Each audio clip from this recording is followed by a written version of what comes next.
The quarterbacks are getting better every day. And when it comes to Steven, he's shown great leadership. He's shown that he can make all the throws, and that most importantly, that he can command the huddle. How important was what they were able to do as far as not throwing picks? It was fun for them, I think. I think they're excited that they can walk away from a scrimmage, the last scrimmage, and go, I think, 39 of 52 for 500 yards and no interceptions. If we can have days like that, that's tremendous. But obviously, those aren't necessarily all the expectations. The expectations are just playing smart.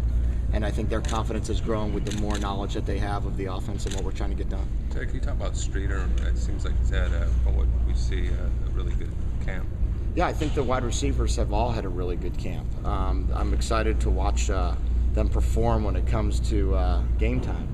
Practice, they've all really gotten better. Tommy Streeter has really stepped up his game. He's made a lot of catches and a lot of big plays. He's an explosive receiver, but it's really fun to watch Alan Hearn, just fun to watch Ron Bird and Travis Benjamin, and watch how they all work together.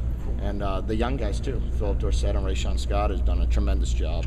Coach McDonald has those guys playing at a really high level. The fact that you reduced turnovers and penalties significantly, it sounds like in practice, what would you attribute that to? I think that I'm hoping that it's their experience. It's one more year of playing for both of them. That's number one. Number two, what we're asking them to do is we're asking them to get in and out of bad plays. So if we have a negative play on or a play that doesn't look real good, we've given them the ability to audible and to check into a play that will work. So I think that has really helped them to not have to necessarily cram a ball into a tight space or force a throw. And then also we've really encouraged them in our meeting room to check it down, find a running back, and go from there. Jedd, the fact that this is pretty much an entirely new staff, can the element of surprise on the offensive side of the ball be somewhat overstated, or is there really some validity to that as far as trying to get the jump out of the gate on teams who may not necessarily expect what you're going to do? Yeah, I hope it's to our advantage. I've said to our guys the whole time that it's our responsibility to keep what we do on offense to ourselves. And when it comes down to next Monday night, to be able to perform at the highest level and hopefully to use it to our advantage. There is no film on what we do. There is no necessarily examples of what it's going to look like for the defense, and we've got to use that to our advantage. Going into a place like Maryland right off the gate, are these guys ready for that kind of environment? They've been in this little bubble here in training camp. Are they ready though? Yeah, I do. I think that they are. I think they're excited about it. And how could you not be? It's a Monday night game. It's at 8 o'clock at night, I think. It's on ESPN, national TV. It's an opportunity for them to perform. And these guys are all big-time players. Most of them have played in big-time games before. Steven's played Maryland before. Steven came back and brought the team back to a victory, scoring with 35 seconds left last year. Jacory has played in a ton of big games. So these guys have all played in big-time games, and they've had a great opportunity to be able to succeed. And it'll be fun to watch the quarterbacks, the receivers, and the offensive line do what they need to do.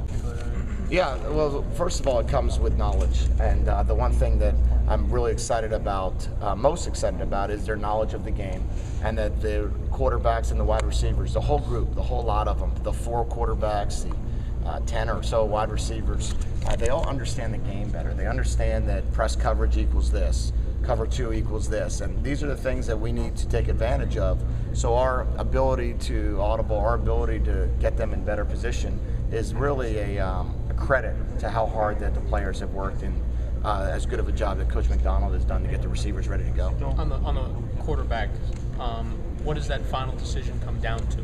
Because it seems as though the guys have been very neck and neck. What does the final decision come down to? Yeah, I think when we come down, when it's time to make that decision, and Coach Golden makes that decision, it's based on everything we've done, and it's a full assessment of everything that's gone on, and everything we've done in training camp, spring practices, and then of course everything that's gone on in terms of their work ethic all summer long. Jedd, has it been hard throughout this process not to grade guys on what happened before January 1st? I mean, or did that enter into the thinking at all, or did everybody come in? It has been hard for me. I don't know if it's been hard for other people, but before January 1st, I was really worried about what Matt Hasselbeck was doing. And since January 1st, I've been worried about what our quarterbacks and our offense has been doing. So I I watched some film on what they did last year, but I really didn't watch much of it. Just kind of get a feel for our guys, more in terms of point of attack tapes. Whereas look at the film of what this guy does as a receiver, this guy does as a right guard, this guy does as a tight end, this guy does as a quarterback, rather than what the whole team looked like. What does your situation look like at tight end? I know Bales has been out, and you've had some injuries there in the fall. Yeah, well, we've got, I think the tight ends that we have are all playing at a high level. You know, it's exciting to watch Asante Cleveland come back from the shoulder situation that he had. It's exciting to watch Clive Walford develop, Chase Ford develop. Hopefully Blake will be ready to go. And, you know, we've got 4 solid tight ends that are really playing at a good level. And then, of course, we also have, you know, fullbacks that are playing at both the tight end and fullback position. So when you mix in Calhoun and Hagens and those 4 guys, we've got a nice depth at that position.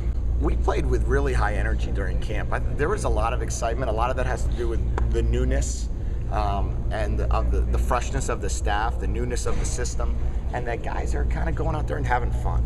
And so we didn't have a lull. We tried to keep it exciting for them. We tried to keep it fun for them. And then most importantly, I think they were stimulated because they had to think. They had to always be on top of their game. We didn't make an easy day for them. We made every day a challenge. And to do that caused them to really be on top of their game every day. Stuff like concentration cards, some other creative things you do. How important do you feel like that is to kind of keep them on their toes, to try different stuff? It's really important. What it does is it gives them an opportunity to stay focused on the task at hand, and they can't drift.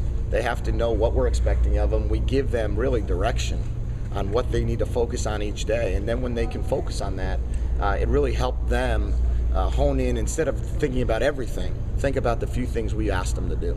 Is there any difference between teaching and coaching a pro player as opposed to a college player? Yeah, there is. There's a difference because of the foundation that they have. Okay. Sometimes what you get with a pro player like Matt, for example, or Steve McNair, for example, those guys were 4 years in college football plus 10 years of pro football.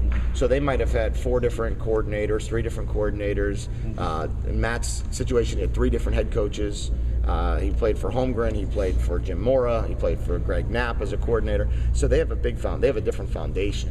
Whereas in our guys, we're still teaching the foundation. We're still laying the groundwork for what will happen at the next level for them or a few years down the road, depending on their age. So right now, I think there is a difference, but they're really advancing at a much higher pace than I actually ever thought we could.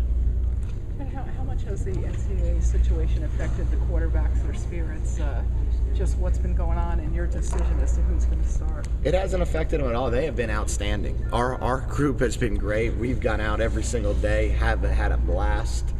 We have fun in our meeting room. We have fun on the practice field, and they're performing at an extremely high level. I don't even know when that all came out, but I know that it came out before a scrimmage that our guys played extremely well at. So I'm excited about every way we practiced.